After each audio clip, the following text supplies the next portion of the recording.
আসসালামু আলাইকুম বন্ধুরা, আশা করি সকলে ভালো আছেন। আমিও ভালো আছি। এই ভিডিওটা করার একটাই উদ্দেশ্য, আমাদের দেশের হসপিটালে সাধারণত মানুষ বসার জায়গা পায় না। আর দেখেন আরব কান্ট্রি ওনাদেরকে আল্লাহ পাক রব্বুল আলামিন কি সুখ দিয়ে রাখছে। বিশাল বড় হসপিটাল, যা কোনো বলার মতো না। দেখেন কি পরিমাণ বসার জন্য জায়গা। আমাদের দেশের সাধারণত মানুষ ওয়ার্ড পায় না, বসার জায়গা পায় না।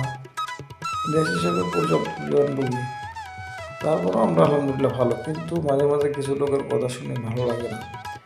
যেমন এর থেকে ভালো একটু অবস্থা হলেই মনে করেন গলাবাজি করে আমরা অনেক শান্তিতে আছি, আমরা মধ্যমানের দেশ, আমরা অনেক উন্নত খুশি।